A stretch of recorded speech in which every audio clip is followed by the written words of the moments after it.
Be careful not to knock anything over, dear. That glass is worth more than his monthly salary, whispered the woman with a shimmering diamond necklace as Ethan poured champagne at the head table of the Renaissance Hotel in Los Angeles. The high-pitched laughter echoed among the guests. The kind of laughter that cuts to the soul because it assumes you're too small to matter. Ethan was 26 years old, worked 3 jobs to support his 6-year-old son, and his simple appearance. Basic black uniform, curly hair pulled back into a discreet bun, made him practically invisible to those people. The ballroom sparkled with baccarat crystal and Italian marble, every detail screaming wealth. The center table held the $8 billion merger agreement that dominated the evening's conversation. Adrian, the billionaire host, presided over the table with the authority of someone who never had to prove his worth.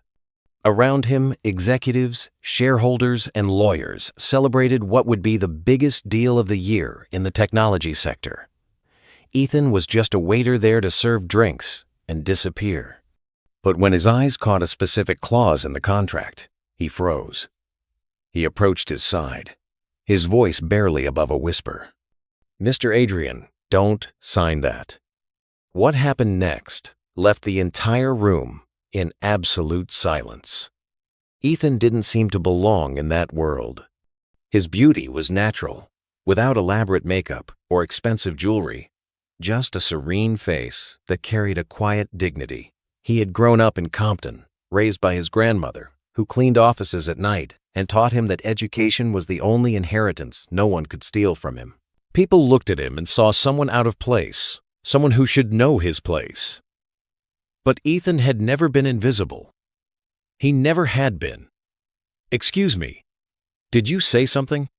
asked a shareholder with a sharp gray suit, his voice dripping with condescension.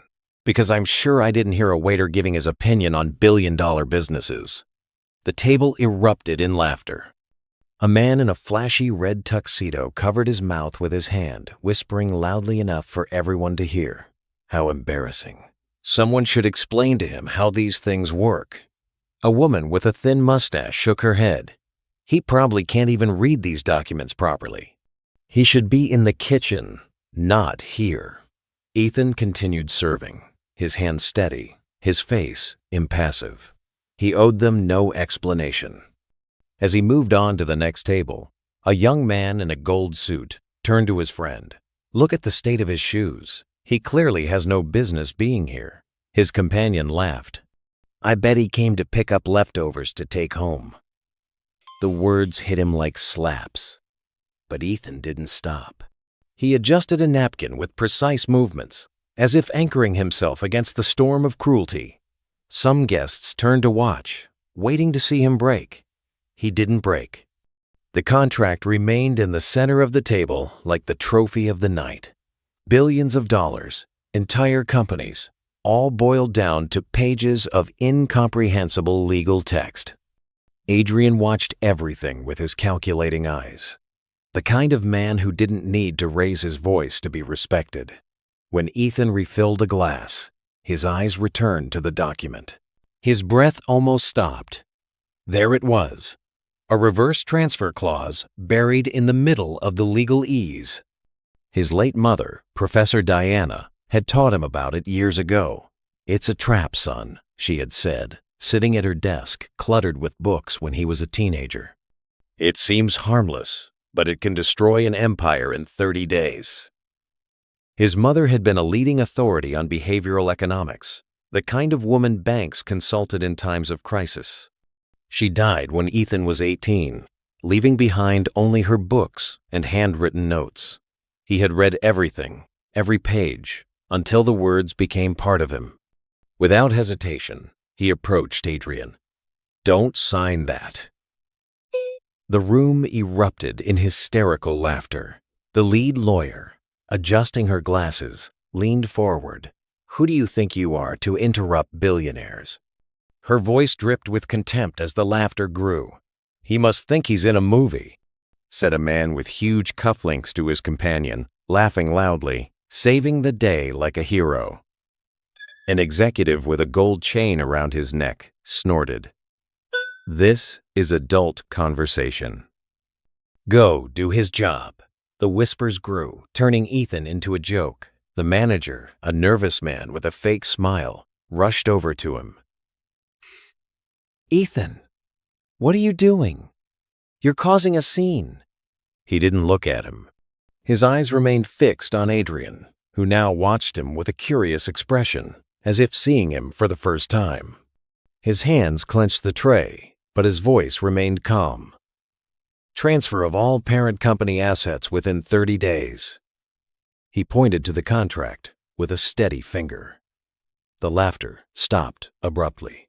There, in front of all the contemptuous stares, he stood firm like someone guarding a secret too powerful to be revealed before the right time. A shareholder with gold-rimmed glasses quickly flipped through the pages, her forehead wrinkling as she read. Her fingers stopped abruptly on the line Ethan had pointed to. "My God," she muttered, her voice almost inaudible. "What is it?" asked Adrian, leaning forward. He's right," stammered the shareholder, her face draining of color. Complete transfer of assets within 30 days of signing. That would leave us with nothing. The silence that followed was deafening, but it lasted only seconds before the room exploded in furious denial. "Impossible!" shouted the lead lawyer, snatching the document from the shareholder's hands. "A waiter can't understand contracts that took me weeks to review." The man in the red tuxedo laughed contemptuously. "Are you really taking a server seriously? He probably didn't even finish high school."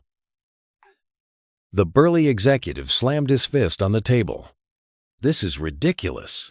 We're allowing a—" He hesitated, but his eyes said it all. "A random person to sabotage a billion-dollar deal." Ethan remained motionless, but inside, he felt every word like a stab.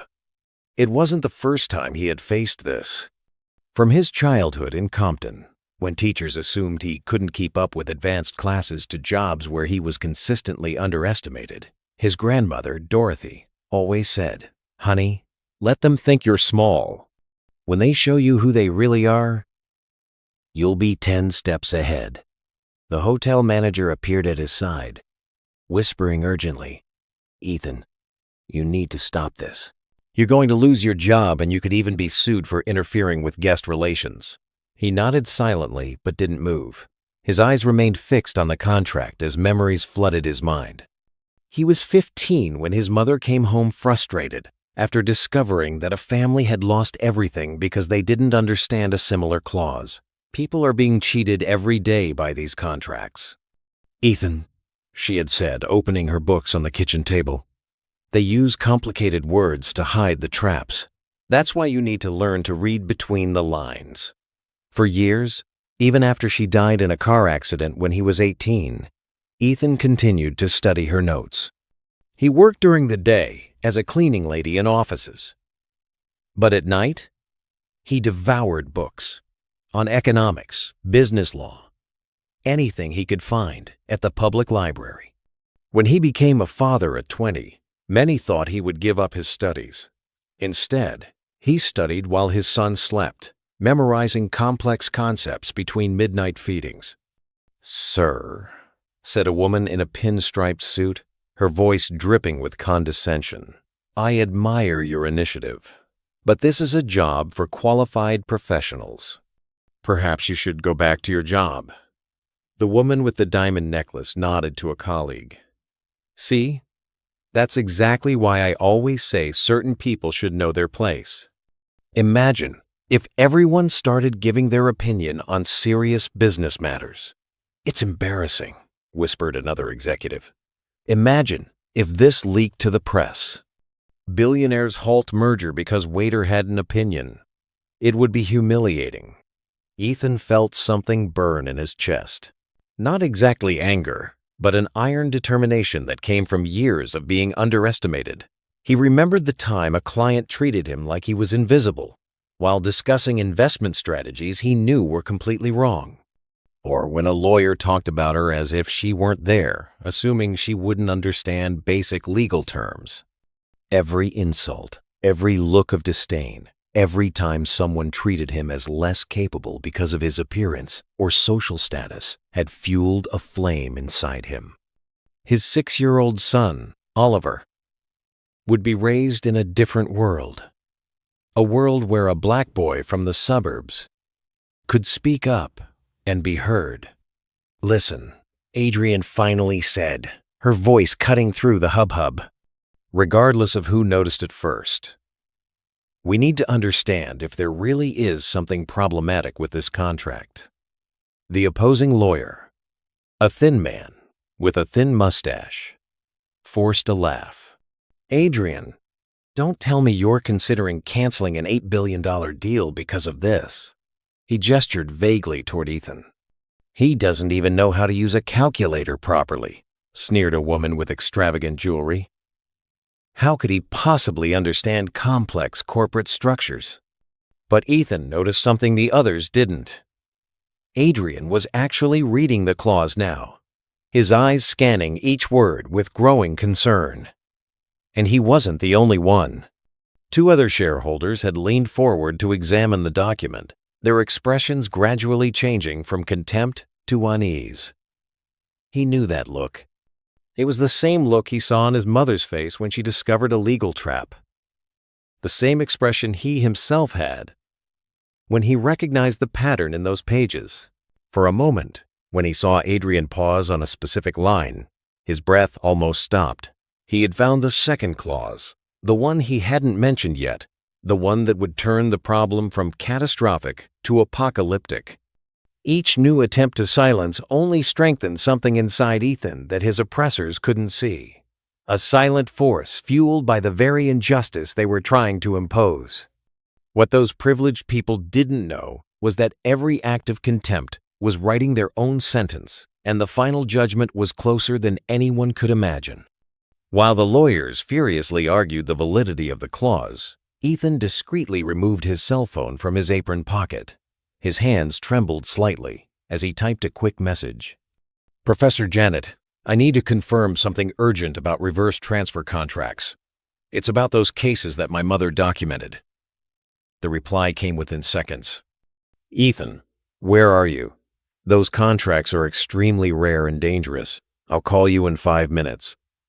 Dr. Janet had been his mother's best friend and research colleague at the university. When Professor Diana died, Janet became a father figure to Ethan, secretly helping him with his self-taught studies. She knew he had inherited not only his mother's books, but also his genius for spotting financial traps. "Sir," said a harsh voice behind him. It was the lead lawyer on the merger, Mr. Thomas, a man who charged NET 10 an hour and made no secret of his disdain. "Would you mind putting your phone away during a serious discussion? Some of us have billions at stake here." "Sorry," Ethan muttered, putting his phone away, but his eyes remained fixed on the contract, scanning lines that the others had completely ignored. The man in the red tuxedo rolled his eyes dramatically. "See, he can't even keep his attention focused. Typical of people who don't understand the magnitude of what's happening here." "He's probably texting his boyfriend," sneered an executive in a gold tie, "telling him how he saved a billionaire today. It'll be the talk of his girlfriend's group." Laughter spread around the table, but Ethan ignored it completely. His mind was processing something far more serious than anyone could have imagined. It wasn't just a problematic clause. It was a complete asset stripping scheme that would turn Adrian Industries into a shell company in a matter of weeks. His phone vibrated silently. Janet had sent him 3 academic articles about similar cases that had destroyed billion-dollar companies in the previous decade. They all followed the same pattern he was seeing on those pages. "Mr. Adrian," he said, interrupting a heated discussion among the lawyers.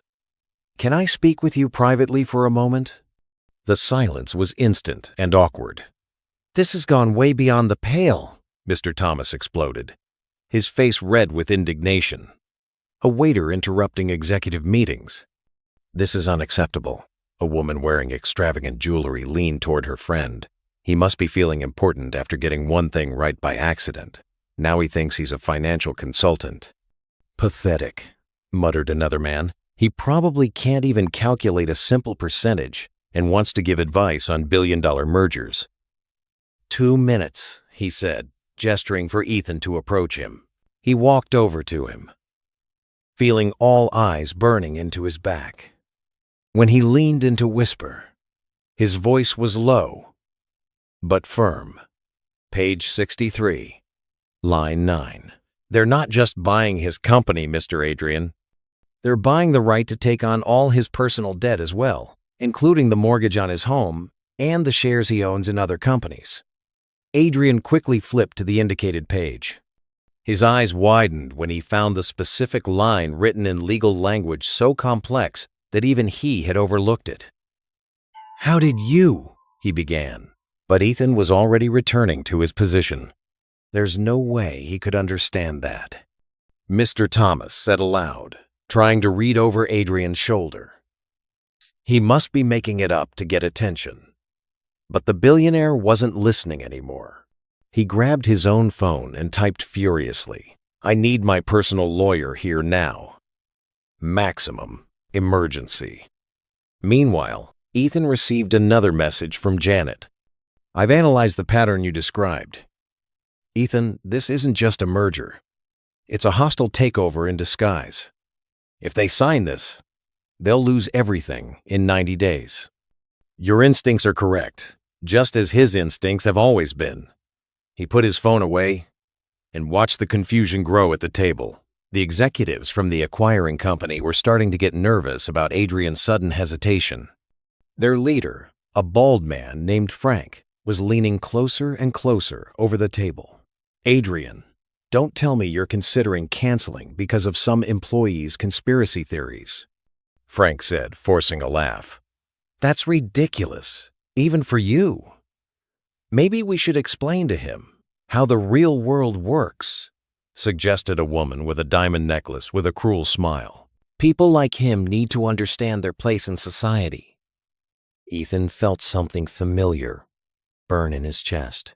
The same determination that had made him study late into the night when everyone told him he should be realistic about his limitations. The same strength that had made him graduate at the top of his class in high school, even though he worked part-time to help with household expenses. He remembered the nights at the public library reading about economics while other dads her age were out having fun. The times college professors laughed when he showed up at open lectures, assuming he was just an uneducated, curious person. Every time someone underestimated him because of his appearance, his age, his color, his background. But they never saw what Janet saw when she informally tested his knowledge the previous year. A mind that processed complex financial information as easily as others read newspapers.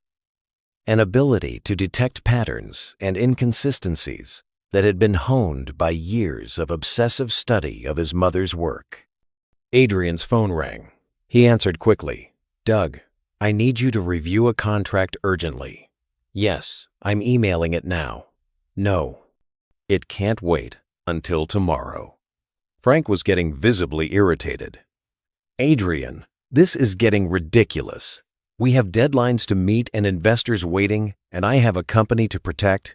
Adrian replied dryly without taking his eyes off the document. A female executive in a blue blazer whispered loudly enough for Ethan to hear. "Imagine if this leaks to the press.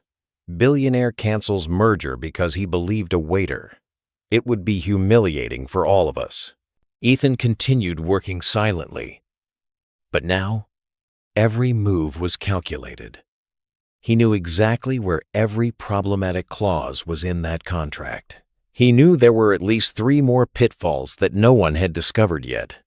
And most importantly, he knew that Janet was on his way with information that would turn that night into something much bigger than a simple, canceled merger.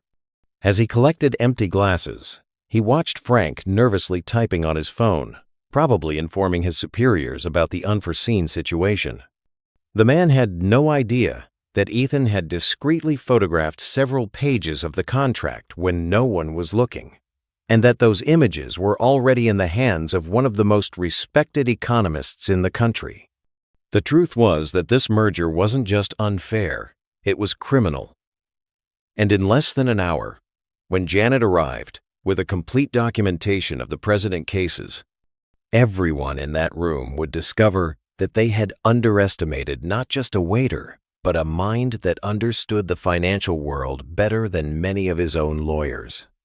For a moment, as Frank watched him collecting plates with apparent submission, he smiled condescendingly, convinced that he had regained control of the situation. What he couldn't imagine was that every second of his arrogance was being documented, and that very soon he would discover that underestimating Ethan had been the most expensive mistake of her career. The hall door opened at exactly 10:15 p.m., and Professor Janet entered like a silent storm. At 65, with impeccable gray hair and the bearing of someone who had advised presidents during economic crisis, she carried a leather briefcase that seemed to weigh more than the future of everyone present. Dr. Janet. Adrian stood up immediately, recognizing the legendary economist. "What brings you here?" Janet walked directly to Ethan, who continued collecting plates as if nothing was happening. "Mr. Ethan," she said, her voice echoing through the now completely silent hall. "I have reviewed the photographs you sent. I need to speak with all of you." The impact was instantaneous. Frank nearly knocked over his champagne glass. "Photographs? What photographs?" Mr. Thomas, the lead lawyer, jumped out of his chair. "That's absurd. A waiter can't photograph confidential documents." Janet opened her briefcase with the calmness of someone who had dismantled billion-dollar schemes for decades. "Actually, he can. Especially when those documents contain evidence of corporate fraud on an international scale." She took out a stack of papers and spread them across the table, replacing the merger agreement. "Ladies and gentlemen, you are not witnessing a merger. You are witnessing the biggest money laundering and asset stripping scheme of the last 20 years. The man in the red tuxedo let out a muffled scream. A shareholder stumbled as he tried to stand up. Frank, who until then had maintained his arrogant composure, was visibly pale. "That's impossible," he stammered. "Our lawyers reviewed everything." Janet smiled coldly. "Oh, his lawyers knew exactly what they were doing. The question is whether you knew, Mr. Frank." Ethan finally stopped working and approached the table. His voice, now clear and firm, cut through the air like a knife. "He knew. Everyone knew. Your company hasn't existed for 3 years. It's just a front for moving dirty money from international cartels." The silence that followed was broken only by the sound of Frank frantically typing on his phone, probably trying to alert his superiors that the scheme had been uncovered. Janet continued. "What Mr. Ethan identified weren't just asset transfer clauses. They were laundering mechanisms that would turn Adrian Industries into a shell company in 90 days, allowing billions of dollars of criminal proceeds to be cleaned through seemingly legitimate transactions." Adrian, now completely sober, stared at Frank. "You came to me. You said it was a once-in-a-lifetime opportunity. You insisted on urgency because it was urgent," said Ethan, his voice laden with an authority no one expected. "The FBI has been investigating the network for 18 months. They needed to shut down this scheme before federal authorities caught up with them." Mr. Thomas tried one last desperate gambit. "You can't prove any of this. It's speculation." Janet pulled a tablet from her briefcase and connected it to the room's projector. The screen lit up with dozens of bank transfers, Department of Justice documents, and FBI surveillance photographs. "I can prove everything," she said calmly, "including the conversations Mr. Frank had with representatives of the Midi cartel last week, discussing exactly how to use the merger to launder $400 million. Frank stood up abruptly, knocking over her chair. "This is a setup. You can't frame me like this." "Actually," said Ethan, taking his phone out of his pocket, "we can." He tapped the screen, and a recording began to play crystal clear. Frank's voice 2 hours earlier in the hotel bathroom, talking on the phone in Spanish about finishing the operation today and transferring everything before the feds find out. The room erupted in panic. Executives began to stand up, some trying to leave discreetly. The woman with the diamond necklace was in tears, realizing that his name was connected to all of this. Mr. Thomas desperately tried to gather documents as if he could erase the evidence. "How did you know?" asked Adrian, looking at Ethan with a mixture of admiration and disbelief. Ethan smiled for the first time that night. "My mother didn't just teach him about contract clauses, Mr. Adrian. She taught him to recognize when powerful people try to use their position to destroy others. And he spent the last 5 years studying every money laundering case the FBI has made public." Janet nodded proudly. Professor Diana would be extremely proud. Her son hasn't just memorized her teachings, he's evolved them. Frank made one last desperate attempt to leave the room, but the door opened before he could reach it. 3 federal agents entered, their badges already in hand. "Mr. Frank," said the lead agent, "you're under arrest for conspiracy, money laundering, and racketeering." As the handcuffs clicked around Frank's wrists, he looked at Ethan with pure hatred. "You have no idea what you've just done. Some very dangerous people are going to want to talk to him." Ethan didn't look away. "Actually, I know exactly what I did. I saved Mr. Adrian's company and helped the FBI dismantle an operation that was financing violence and destruction. And as for the dangerous people, she's being arrested in 6 different countries right now." The federal agent confirmed. "Coordinated operation. It started 20 minutes ago. 43 simultaneous arrests." Mr. Thomas tried to make his way toward the exit, but another agent intercepted him. "Mr. Thomas, we need to talk to you as well. We have some questions about fees you received from criminal organizations." Within 15 minutes, half the room had been evacuated by federal agents. The executives who remained were in shock, realizing how close they had come to destroying his own life out of greed. Janet approached Ethan, who had returned to stacking plates as if nothing out of the ordinary had happened. "You knew all along, didn't you?" "I suspected it 3 weeks ago," he replied calmly. "When I heard Frank speaking Spanish on the phone, my mother always said that when powerful men whisper in languages they think no one understands, they're usually planning something terrible." Adrian approached, his voice full of reverence. "You saved my company. You saved my life. How can I ever thank you?" Ethan finally stopped working and looked at him. "By hiring people for what they know, not for what they look like, and by making sure young people like me have real opportunities to show his worth." The man in the red tuxedo, one of the few who hadn't been taken away in handcuffs, approached timidly. I'm sorry for what I said. I had no right to." "No," Ethan interrupted gently, "you didn't. But now you know that appearances can be deceiving and that underestimating people can be the most costly mistake of his life." Janet put away her documents, smiling. "Professor Diana always said that the best revenge against prejudice is quiet competence. Today you proved she was right." When the room finally emptied, leaving only Adrian, Janet, and a few hotel employees, Ethan picked up his purse and headed for the exit. But something in his discreet smile suggested that the evening had gone exactly as she had planned.